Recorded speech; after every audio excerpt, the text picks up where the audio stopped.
Good afternoon. My name is Tim Andrews, your moderator for today's live telephone town hall with Congressman Fred Keller. Thank you for joining us. During today's discussion, Congressman Keller will provide an update on the latest COVID-19 recovery efforts, reopening the economy and schools, and other general legislative updates. This is an interactive town hall, and we would love to hear from you. So if you would like to ask Congressman Keller a question at any point during this event, simply press *3 on your telephone keypad, and a member of our team will take down your name, area you're calling from, and place you in queue to talk with the Congressman. Now let's kick off today's discussion with a few opening remarks from Congressman Keller. Congressman? Thank you. Good evening, and thank you to everyone for joining us for our 8th telephone town hall in our continued effort to make sure we stay connected with everyone in Pennsylvania's 12th Congressional District. The telephone town hall meetings are an opportunity for us to have open dialogue so that we can understand what's important to you and make sure that we're advocating for those issues in Washington, D.C. I encourage everyone to ask questions, and to do so, please press *3 to submit your question. But before we get into the question and answer, I would just like to take a couple of moments to let you know what my team and I have been working on for you in Congress. We've taken significant action to get targeted relief to America's families, workers, and businesses. Things include advocating for targeted relief. We've worked on several bills regarding the Paycheck Protection Program that supports our hardest hit businesses, including hospitality and food service industry, many of our small businesses across northeastern and north central Pennsylvania. Our goal with the Paycheck Protection Program, otherwise known as PPP, was to keep employees attached to their jobs as we reopen our economy and get back to the life that we all enjoy, being with our family, friends, and neighbors in our communities. In addition to the paycheck protection, our team has advocated for targeted relief for shuttered venues, the transportation industry, education, agriculture, broadband, and healthcare. With the passage of the most recent bill for $1.9 trillion, Congress has now spent a total of $6 trillion in response to COVID-19. A couple things just to note, our nation is in a much different place than we were a year ago. Thanks to Operation Warp Speed, more than 143 million doses of vaccines have been administered, including close to 5 million in Pennsylvania. A little over 15% of all Americans have been vaccinated. One thing we'll discuss a little bit on the most recent round of the COVID relief. It was not targeted, it was not temporary, and much of it was not tied to COVID-19. In fact, only 9% of the legislation goes directly to public health spending. 91% addresses non-COVID items, including $12 billion for foreign aid, $200 million for the Institute of Museum and Library Sciences, and $135 million for the National Endowment of the Arts. This package of relief, or what I should say spending, was done through a tool that Congress used called reconciliation. And what that does is it bypasses the input and support from the party in the minority. $1.9 trillion of this bill must be offset. So the $1.9 trillion, when this was passed, the Speaker knew the rules, and the President knew the rules when it was signed into law. When it was passed, they knew it would have to be paid for with cuts to existing federal programs for seniors, veterans, and farmers. That's under a law that was signed in 2011 by President Barack Obama.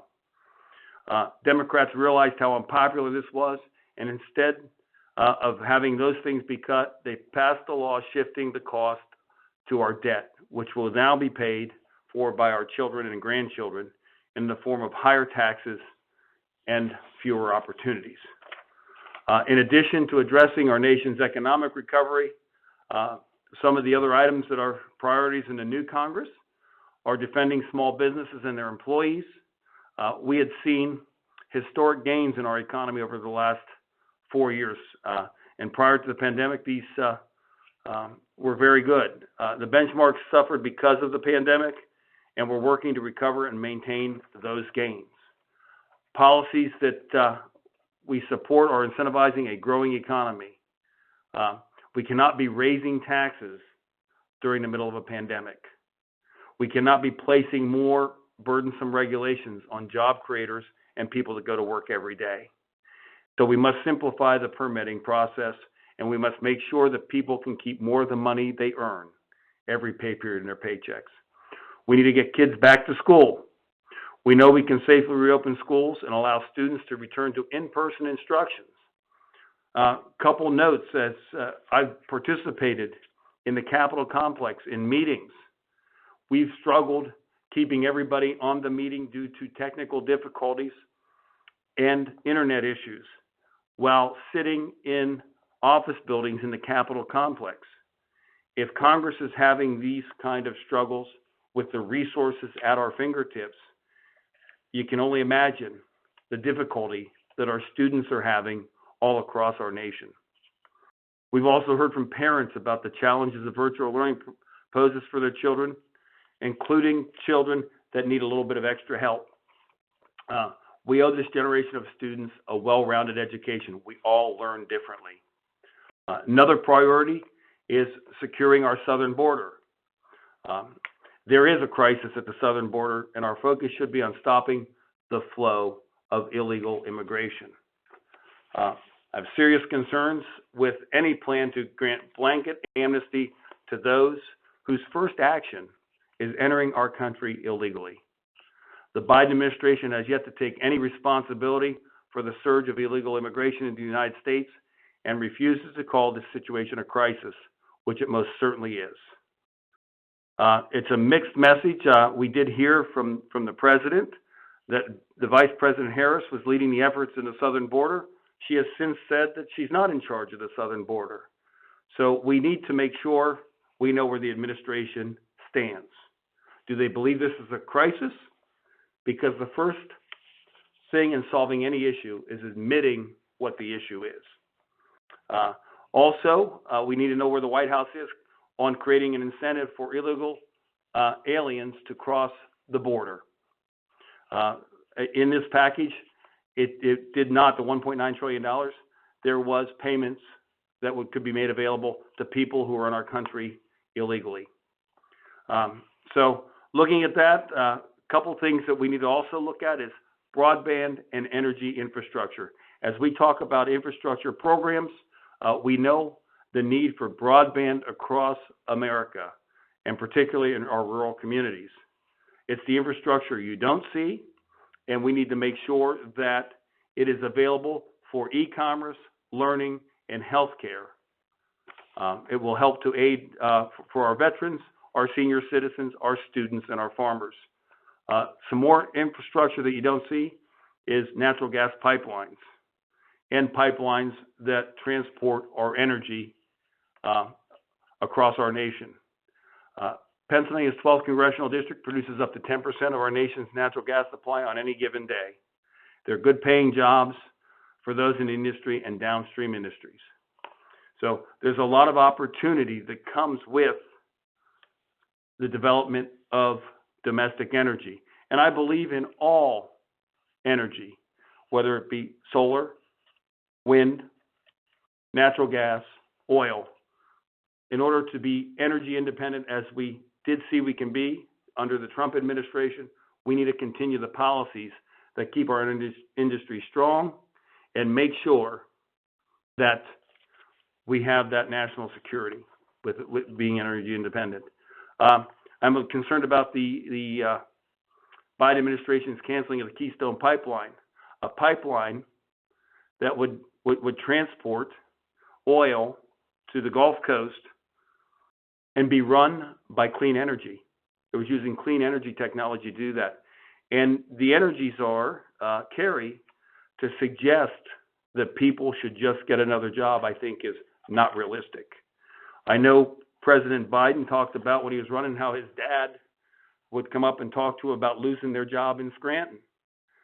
I wonder what conversation all those people who had lost their job because he canceled the XL pipeline had with their children and the opportunities that they won't be able to realize. We need to realize that our nation needs the energy, and we need to have an all-inclusive energy policy. Also, protecting the Second Amendment rights of law-abiding gun owners. I voted against H.R. 8 and H.R. 1446, legislation that would require the creation of national gun owner registries, make it harder for law-abiding Americans to defend themselves and their loved ones, and it would be an infringement upon American citizens' rights who do nothing and would do nothing to keep the guns out of hands of criminals or improve public safety. I supported targeted solutions to improve school safety, support mental health services, and address the root causes of violent actions, keeping in mind that people who commit violent actions need to be held responsible, and we cannot infringe upon the rights of law-abiding citizens for the actions of others. The other thing that we're looking at was H.R. 1. It's been called for the People Act. It's really would be more accurately called for the Politicians Act. The legislation doesn't address concerns that millions of Americans have about elections. It just centralizes power in Washington, D.C. And in fact, if you look at our Constitution, it lays the power with the states and the legislatures of the states. And quite frankly, in Pennsylvania, our state government committee in Harrisburg, in the State House, is doing a good job of investigating what went right and what didn't go so well and offering solutions that can fix those issues. Finally, just some of the legislation that we've introduced, the Rural Help Act, which would review the payments for Medicare for inpatient services for our senior citizens and would help our rural hospitals. The other thing is the Bipartisan Nurses Care Act, which I've joined with Rep. Susan Wild. And what it would do, it would help something with that we realized during the pandemic when we needed help with temporary nurses assistants. It would help retain them, and they could use their certification status toward their education needed for the certification.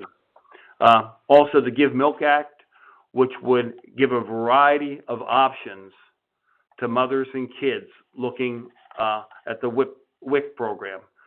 So it would offer choices to people who are raising children and need that help. The Bureau of Prisons Reform Caucus, which started last Congress, I am the chair of that again this Congress, and we are looking to make sure that we take care of the people that keep us safe in our communities and make sure that while people are in prison for crimes they committed against society, they remain safe too. So looking at things that we can do to protect them. With that, I would like to now thank everybody again for this, and I look forward to taking your questions. If you haven't done so already, please press *3 to enter the queue. Thank you, Congressman Keller, and thank you to the thousands that have joined us this afternoon for this live telephone town hall. As the Congressman said, if you'd like to ask a question live, simply press *3 on your telephone keypad right now. Congressman, we're going to start off with a couple of online questions that we received. The first one comes from DJ Wykowski from Bradford County. Her question is, why is it that every time I go to a doctor or a physical therapy appointment, I'm asked, have you traveled out of the country? And if I answered yes, I would be sent home to quarantine. But it's okay for our president to invite people from other countries to enter America, then use taxpayer dollars to house, feed, and educate them. What is Congress doing to stop this? Well, what we're looking at doing, and the first thing I want to say is thank you for the question. It's unfortunate that we have this pandemic.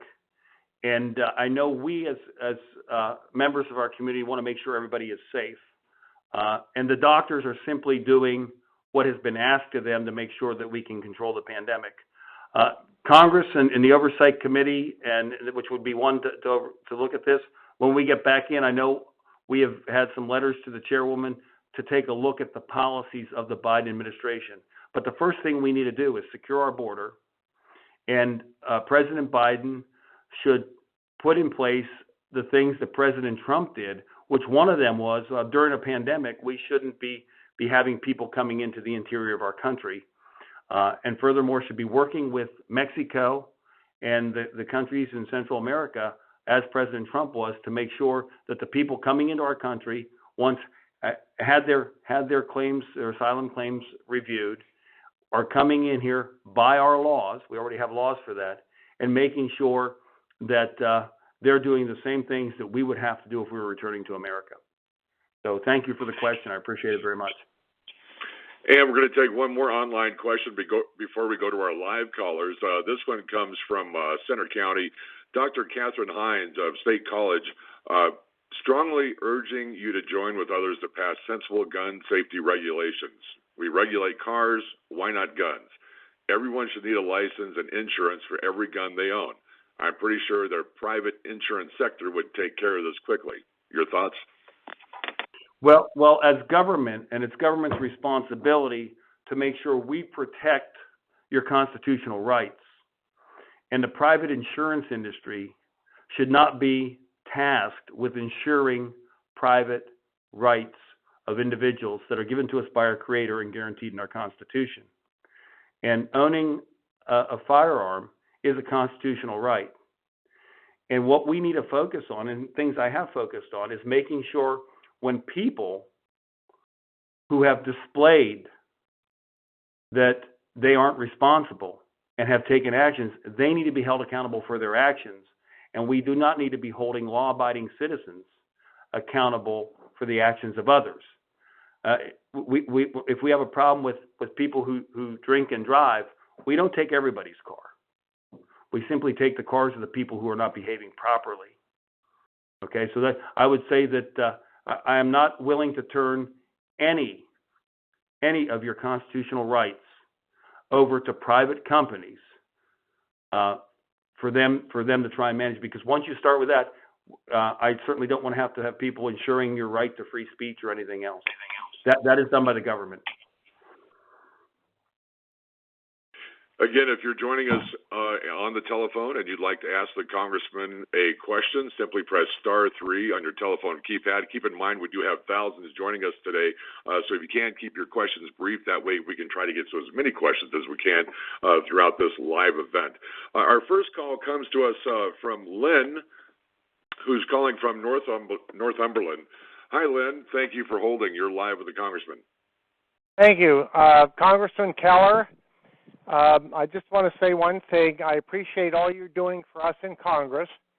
Your grandmother, as I told you before, was my English teacher, and she taught me a lot of things about vocabulary and all the other things. I'll make it short.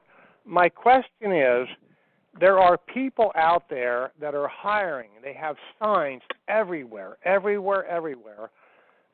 We're impacted. We have a place that we run, and the gentleman that has done some work for us can't find any employees because people do not want to work because of this federal program with all the money. Are these people, they should be going out and held accountable and say, I'm looking for employment. But I don't think they are. Am I wrong or right about that? Thank you, Congressman. Hi, Lynn. Thank you for the question, and thank you for remembering my grandmother. She raised me for a few years when I was growing up, and she taught me some very good lessons also. Yes. The first thing I'd like to say is that people are very hardworking, and I don't fault the people. I fault the people that make the rules. And that is one of the issues that I had with the $1.9 trillion package that was passed without any input from the Republican Party or any Republican members of Congress. I wouldn't say Republican members of Congress, because that's one issue. There are a lot of places, and somebody that is given the rules to abide by and are doing it, I don't fault them. I do know that there's people that need help. We should provide that help for people that need it, but we should also encourage people to get back into the workforce. That way, they won't have to rely on the government for a stimulus check or something else. They can earn that check every pay period in the form of employment. Because I know people are thoughtful and hardworking, and I just want to work to make sure that we implement policies that incentivize people to get back to work and stay attached to their employer. That's why we so much agreed with the Paycheck Protection Program during this pandemic. Mike Byrne is calling in next from Williamsport. Good afternoon, Mike. Thank you for holding, sir. You're live with the Congressman.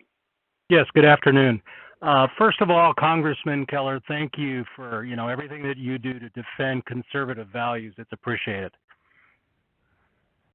My question is around vaccination passports that they're threatening. I feel as though these will potentially limit our travel and our liberties. What can be done? Well, looking at what I've seen, and I've seen a little bit about this, and the intent to keep people safe is very, very admirable, and we need to make sure we do that. But once we get to a point where everybody in America has had the vaccine that would like to have the vaccine, we should be even to a point where we can look at going about and getting back to the what we like to say is the life before the pandemic, and being able to travel and see things open up, people back to work. The biggest thing you can do is make sure that you're making your voice heard and you understand the policies that you want to see put in place. Now, if somebody's running a private event or something and that's their rules, that's perfectly well within their rights. But when you look at things that are open for the public, whether it's government buildings and so on, once we get to a point where we've had people vaccinated, we need to start opening these things back up and making sure that the things that people pay for, meaning government buildings, whether it's the White House or the Capitol building or any federal buildings or parks, are open to the people. And any help that we give to private entities need to start to follow those laws once we've gotten, or those rules once we've gotten to a place where a sufficient number of people have been vaccinated. Again, if you have a question you'd like to ask during today's live telephone town hall with Congressman Keller, simply press *3 on your telephone keypad at any time to get in line to ask a question. Christopher Yetter from Middleburg has a question for you, Congressman. Hi, Christopher. Thank you for holding. Hi, thank you. Hey, Fred, how you doing today? I'm doing okay. How you doing? I'm good. Hey, got a quick two-part quick question. What's the national debt at right now? We're approaching $30 trillion. Okay. What is the country's income based on, and then how close are we to equaling the income to the interest payment on the debt? But the interest payment on the debt, okay, the debt is $30 trillion. The normal operating budget of the United States is about annually, with before the pandemic and without the additional spending, is about $4.4 trillion, between $4 and $4.4 trillion. The national debt, and the Congressional Budget Office put a report out in the end of 2019.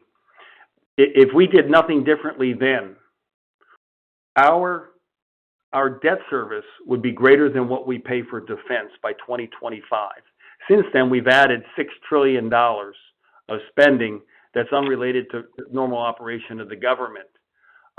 So what I would say, looking at the GDP, and we're in a spot, okay, where the GDP and we get our economy back where we need to be. We can pay down on this debt and make sure we service those debt service payments, but we need to be advocating for policies that open up our economy safely, get people back to work, and we need to be very careful of where we're spending money. Early on, we needed to do things a year ago because we weren't sure about the virus. We're at a much different spot, and that is the reason why I opposed the $1.9 trillion spending package when over 90% of it wasn't going to help with the vaccination distribution, the purchase of vaccines, and so forth.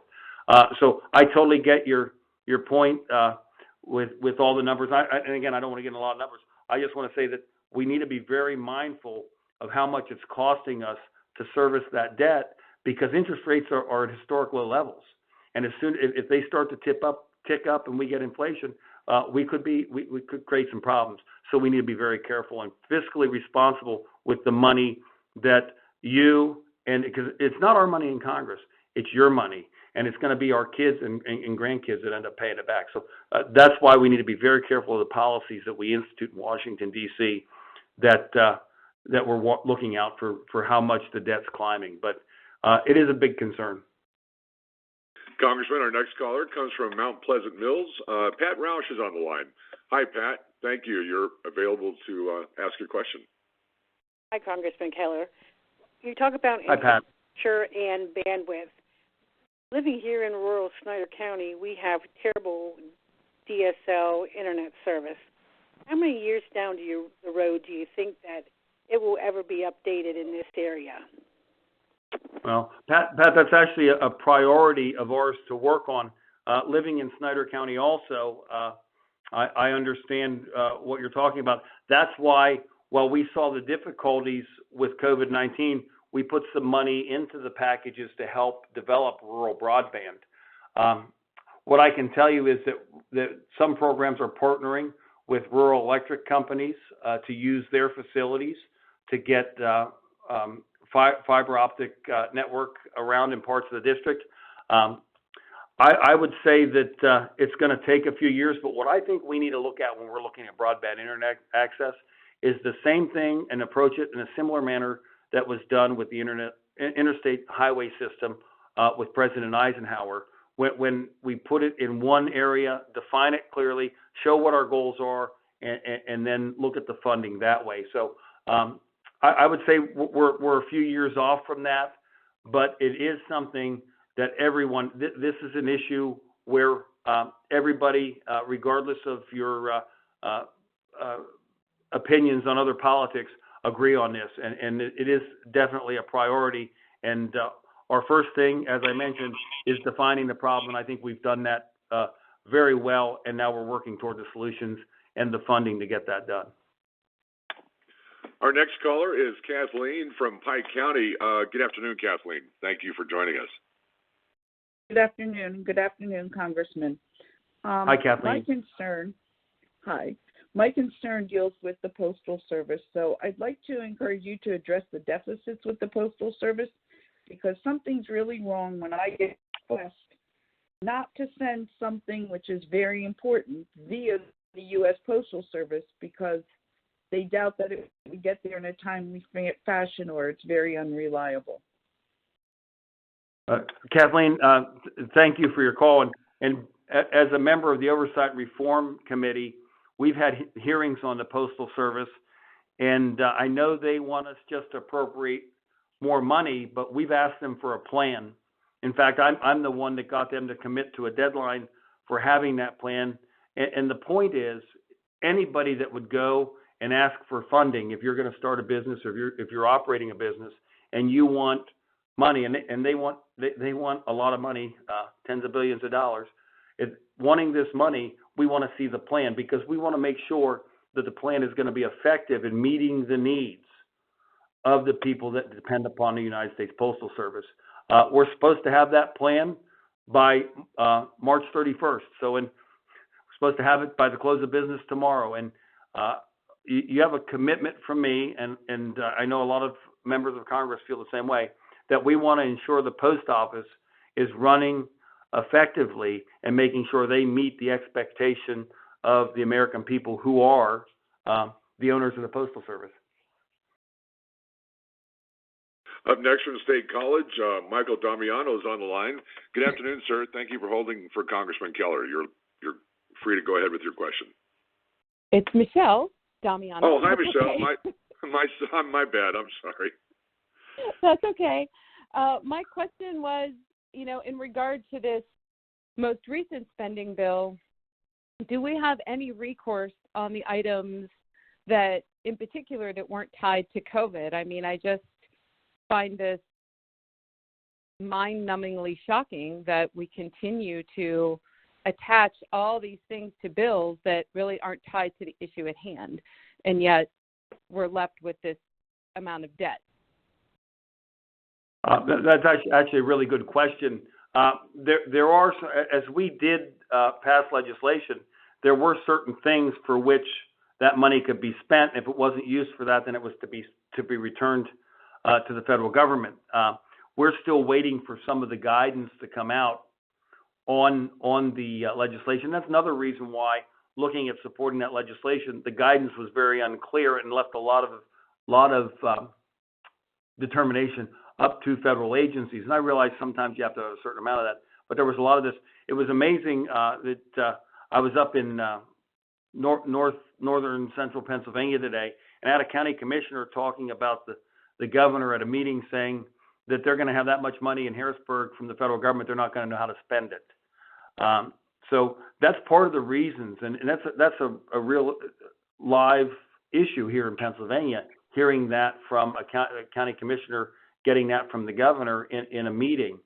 So my concern is the same as yours. How do we say the money that we don't need for these issues gets taken back into the federal government and actually used, or not used, but used to apply back to the amount of money we owe in debt? So really the way it is through advocacy to your elected officials, in Congress, that would be me and PA 12, but making sure that people understand that, hey, if this is money that isn't needed to address these issues with COVID-19, we would encourage officials at all levels of government to not just spend it because you have it. And that's a problem we have in government. A lot of times people, government didn't meet a dime it didn't like to spend. I'm a little different about that because having run my own small business and having run a larger business, you got to take a look at what the goal is and make sure you fund those goals and don't spend money simply because you have it. For the thousands joining us today, we appreciate your patience in this live telephone town hall as we're getting to as many questions as we can. If you have a question you'd like to ask the Congressman live, simply press *3 on your telephone keypad. Our next caller comes from Williamsport. Jerry 7 is on the line. Hi, sir. You're live with the Congressman. Yes, Congressman Keller, we appreciate all your work. I have a question concerning the southern border and the role of the CDC. I understand the CDC is giving guidance for everybody in every aspect of our lives, but I rarely hear anything about them at the southern border, maybe gathering statistics or giving supervision or having Dr. Fauci down there and actually staying down there and giving his wisdom, quote, end of quote, and your thoughts on the matter. Well, I look at what has transpired, and I'll go back a few years. When you look at what we saw at the border, and people were very critical of the Trump administration, and the Trump administration was simply carrying out the policies from the Obama administration. President Trump comes in, looks at the situation, and once he determines what needs to be done, does it, working with foreign governments, Mexico, Guatemala, Honduras, working with those governments to make sure we don't have that kind of surge, making sure that we can handle the people that are coming for the asylum claims. And then we have the pandemic. And then he's making a rule that says, hey, look, we shouldn't be bringing people into the country during a pandemic because, as the caller said earlier, if they travel outside of the country, they have to be quarantined for 14 days. So when you look at what happens, Dr. Fauci should go to the border. Quite frankly, the president should go to the border. The vice president should go to the border. I will be at the border later this month to assess the situation for myself, because you hear a lot of talk, a range of issues. I'm going to go down and I'm going to assess that situation, take a look at what's happening, and then come back and talk with my colleagues on what we do and what we can put forth to make sure that the administration addresses these issues. Because keep in mind that this is a humanitarian crisis. It's not only a crisis for us knowing who's coming into our country for COVID-19, but think about the journey that the people are making to get to America, where it was set up before they could apply for asylum or stay in Mexico and have their cases heard. but they're making that trek because it was signaled by the Biden administration when people are coming to our border wearing shirts that says, Biden, please let us in. And there's a problem. We need to go back to what works. And then if we want to look at how we address things going forward, we can do that. But I intend on going down to the border. So that's where it starts. One, recognizing you have the issue. We need to force the administration to recognize it's a crisis. And then we need to put steps forward to fix it. And that's why I intend to go to the border so I can have those discussions and be informed firsthand on what's happening. Congressman, up next we have Pat Northheimer on the phone with you from Coudersport. Good afternoon, Pat. Thank you for holding. Hi, thank you for taking my call, Congressman Keller. You spoke briefly about your position on gun laws, and I am by no means anti-gun. I know that guns don't kill, it's people that kill.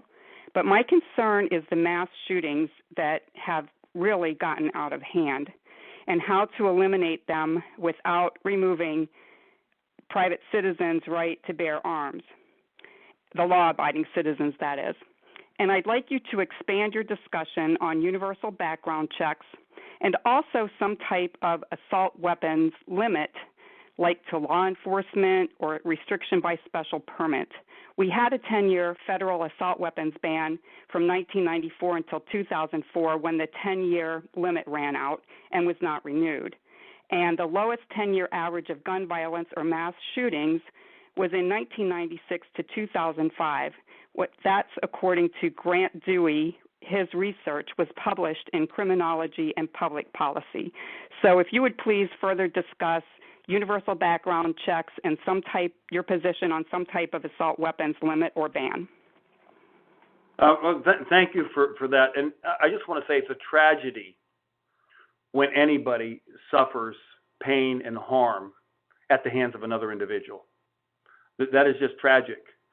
And I have supported in the past things that made sense for people who displayed that they were not responsible and actually had gone through the process of having been before a judge multiple times that made sense, that they displayed that. But what we're looking at here is, and I look to FBI puts out a lot of stuff, and when I look at what we're doing, I will look to the government statistics as far as what happens, because I know we can all cite studies that have been done by different organizations, and a lot of times, there's some studies that say that the ban didn't work, and I've seen those too. So what I want to do is I want to go back to the agencies that are owned by the federal government, which means they're owned by the people. And we will look at what those agencies say about gun violence over a period of time. And I use the term gun violence, and I did that for a reason, because that's what everybody calls it, and I want to make a point here, that guns are not violent. People can be violent. And any instrument that they're using to inflict harm upon another person is wrong. So I want to focus on the actions of the individual and not the instrument that they use to inflict harm upon another. And I think that's really where our dialogue needs to go, because I think we could get everybody on board with that. Up next from State College, Rick Kleineck is on the phone. Good afternoon, sir. You're live with Congressman Keller. Good afternoon. How you guys doing? We're doing okay. How you doing? Good. Hey, I don't get it.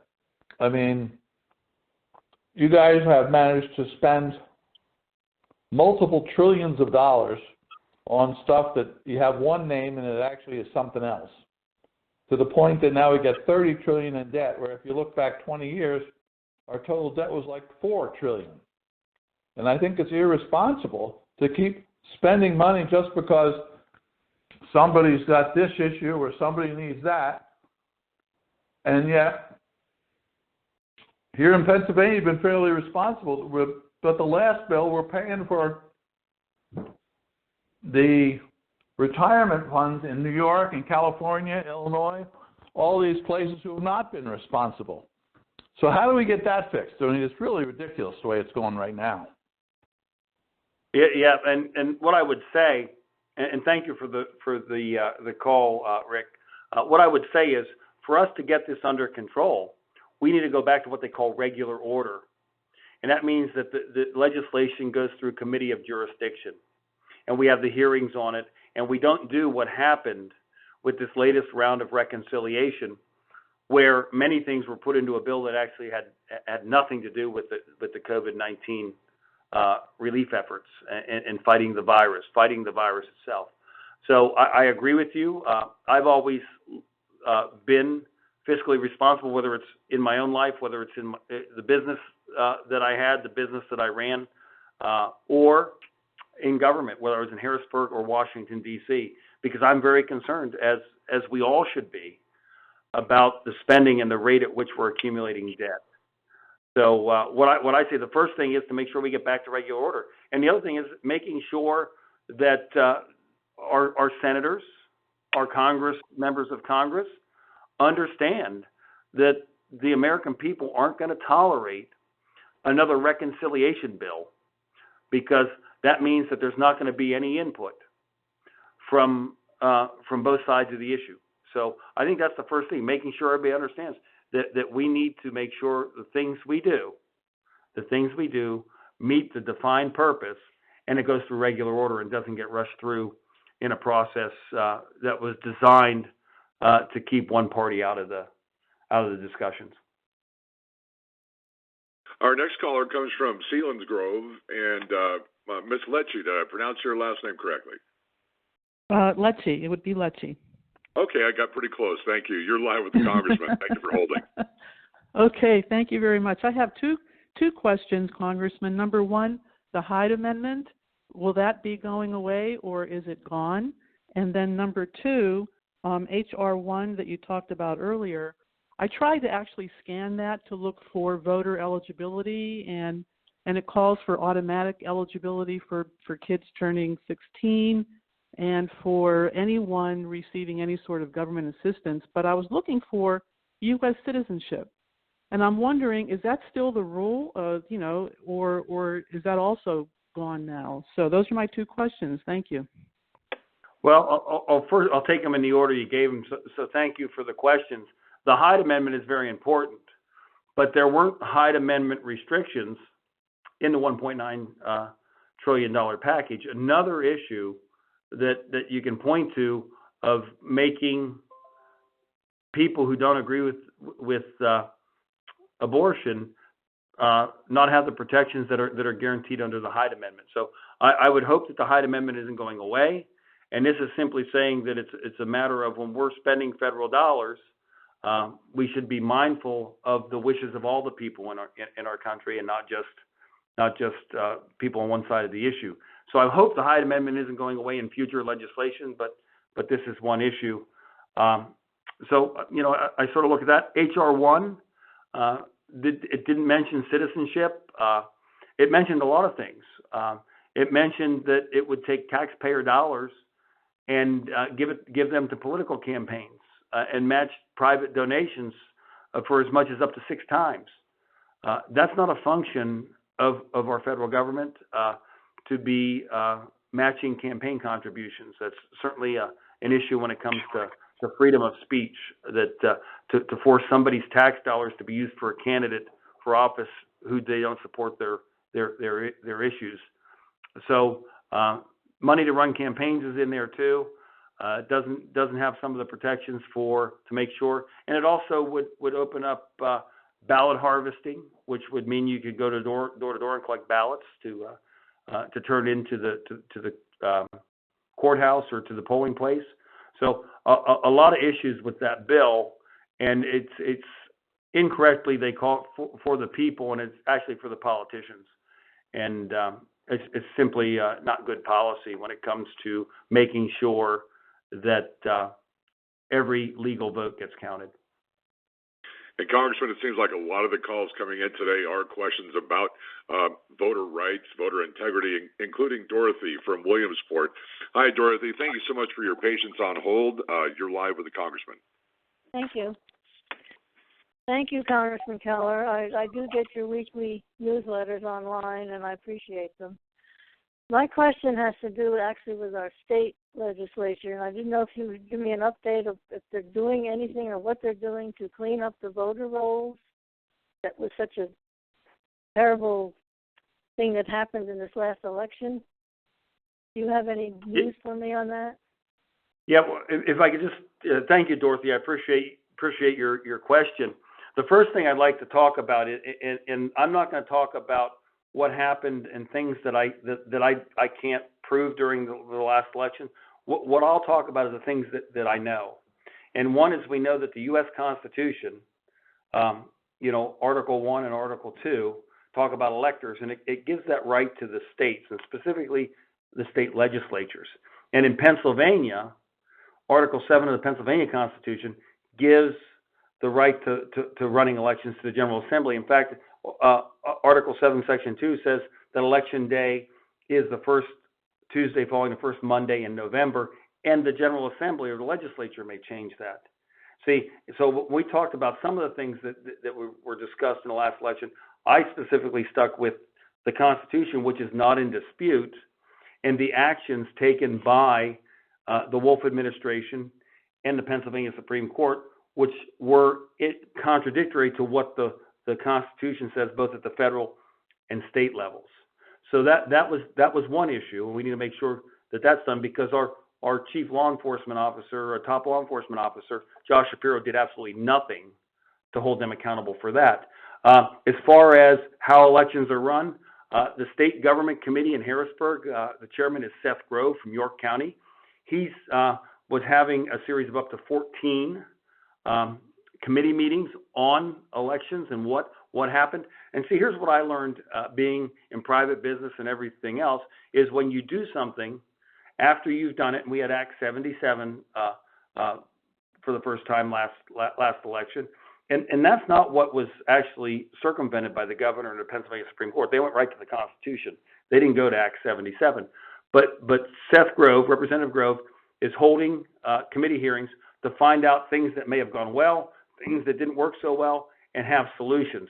So they are working on that in Harrisburg, and I'm confident that Representative Grove will come up with some things that will address the concerns of Pennsylvanians when it comes to future elections. Up next, we have Mr. Trago calling in from Northumberland. Hi, Mr. Trago. Thank you for holding. You're live. Go right ahead, sir. Yes, Congressman. First of all, I want to say thank you for all the good work you're doing. I'm a retired police officer, I have 28 years. I just wonder if you're just defunding the police. I mean, right now with all these people coming across the border, they should be arming the police and teaching them about the MS-13 gangs. I mean, we train for how to approach these people, and I think it's a very serious problem. They get loose in the communities. Yeah, Mr. Trago, first I want to thank you for your service. It's really our police officers do a great job keeping us safe in our community. And Senator Scott and Representative Stauber actually had legislation that would have been great to help our police officers with community policing and providing the tools that they need to do their job. Unfortunately, a bill was passed that didn't give the police all the tools they needed to do their job, and would not have done enough to make sure that our communities, that the people that protect our communities, have what they need. I mean, wanting to get rid of qualified immunity when a police officer does everything right just doesn't make sense. So when you look at what's happening, what we should do is, if there's somebody that's not behaving properly, as we discussed with other pieces of legislation, they need to be held accountable. But that is a very, very small portion of what we're talking about. And I would say our police officers, by and large, and I've met with many of them across PA-12. In fact, I was just up in Old Lycoming County today talking to the police chief and the sergeant there. Outstanding individuals. One gentleman on the job 25 years, one on the job 20 years. And what we should be doing is making sure they have all the tools they need to do their job effectively and keep themselves and our communities safe. Stanley Schaefer has been holding quite some time to talk with you, Congressman, from Lycoming County. Hi, Mr. Schaefer. Go right ahead. You're live with the Congressman. Mr. Keller, it's a pleasure again. I got the pleasure to see you and actually shake your hand at the rally in Toursville. And I think I asked you the same question, but I'm gonna take my liberty and ask two questions. First of all, what is happening with national concealed carry reciprocity? And secondly, to help with some of the issues with this gun laws and future gun laws, why hasn't anyone taken the time to look at what we can do to ease the HIPAA laws to allow the NICS background checks to have more access versus just checking a box on our background check applications to say we're not mentally unstable? Well, thank you, Stanley. It's great to talk to you again. And I would say that there is actually several bills out there. H.R. 38, which is a Concealed Carry Reciprocity Act. The bill establishes a federal statutory framework to regulate the carry of possession of concealed firearms across state lines. There's one that actually deals with H.R. 1558, which deals with U.S. Military Right to Carry Act, which would have states permit members of the United States Armed Forces to renew their concealed carry permit by mail if they're stationed out of state or at risk of losing, so we need to look at that.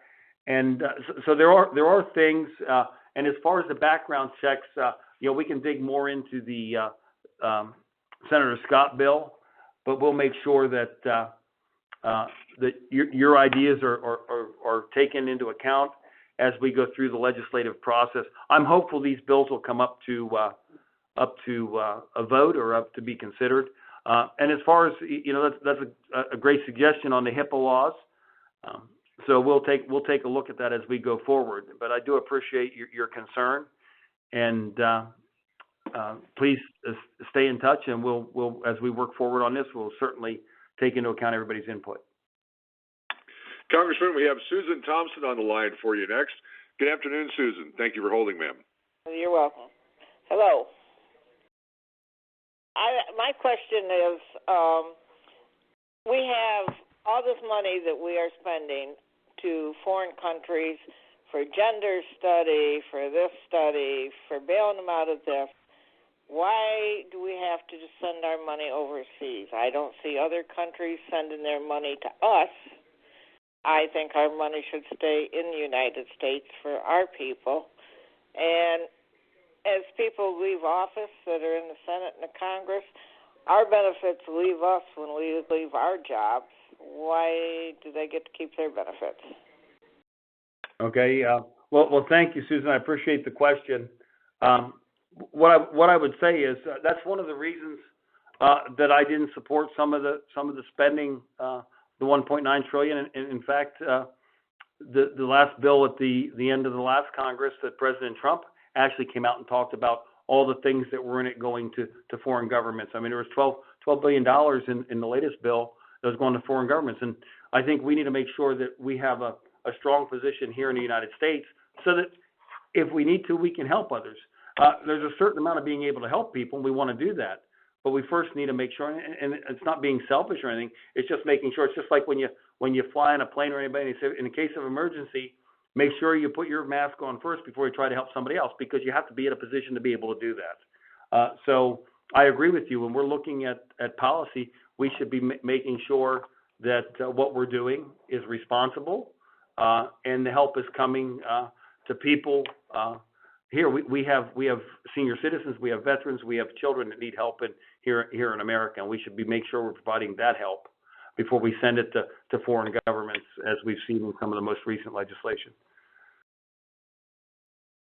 Again, star 3 on your telephone keypad is how you get in line, and there's so many that have pressed star 3, including Merle Hively from Williamsport.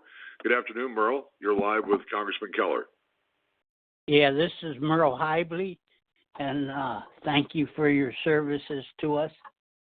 And I want to know, I've been still waiting. Me and my wife are both retired, but we've paid in taxes for 65 years at least.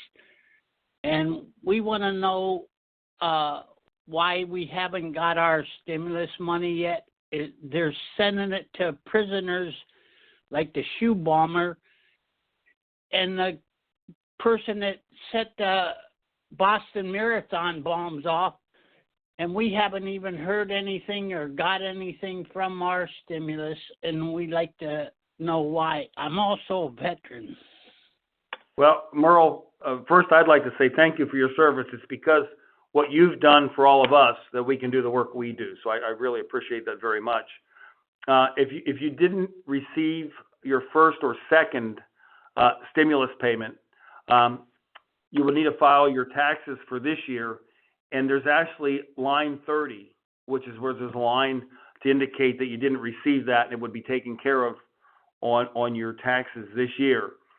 The third round of stimulus, which was just done and President Biden signed into law, that's still being sent. And the indications we have is that some people may not get that till the end of this year, which is a concern because if it's meant to get us through COVID-19, I'm wondering why the Biden administration would be taking till the end of this year to get it to people.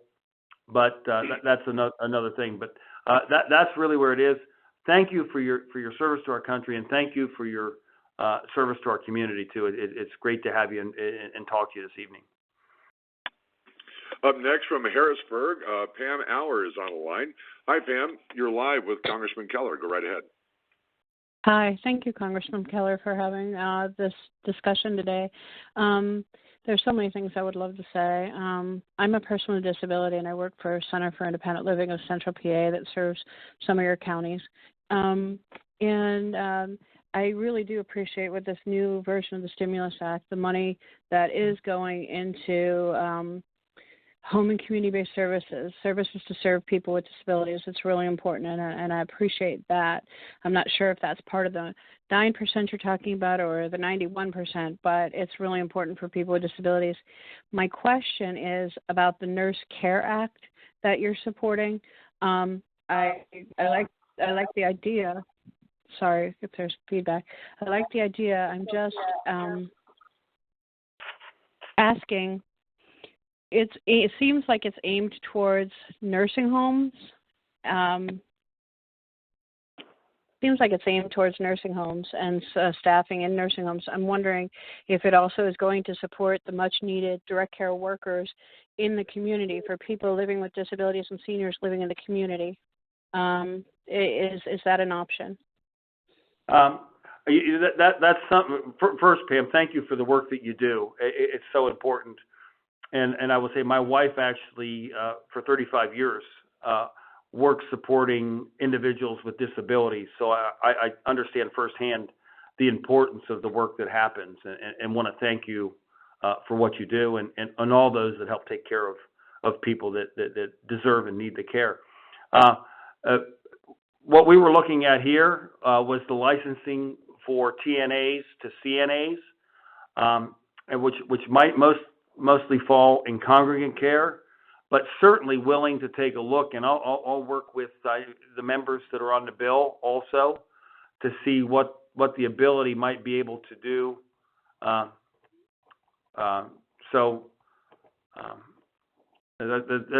I guess, the answer I would give you on that. We were looking at the certification from a TNA to a CNA, and if there's something there that we need to do to make sure that we can include a group of individuals that are providing a vital service gets included in that, we'll do everything we can to work with the other members on that bill to get that done.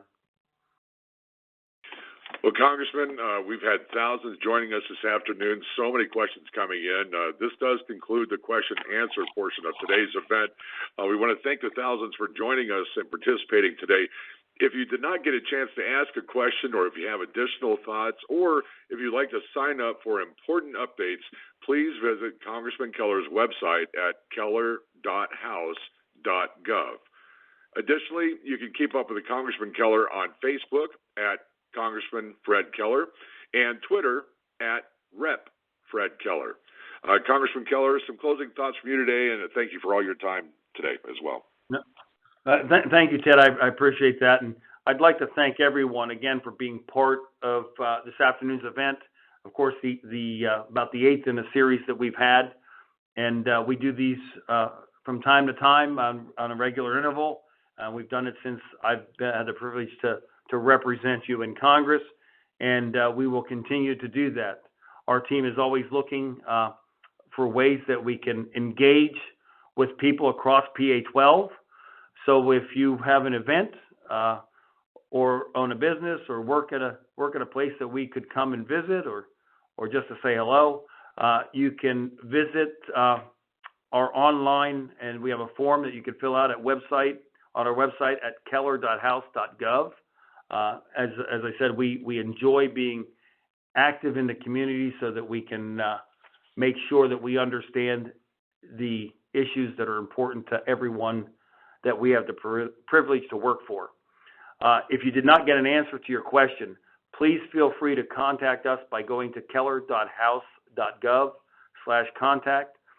Our team works for the people that we represent in PA12, the outstanding people that live and work here.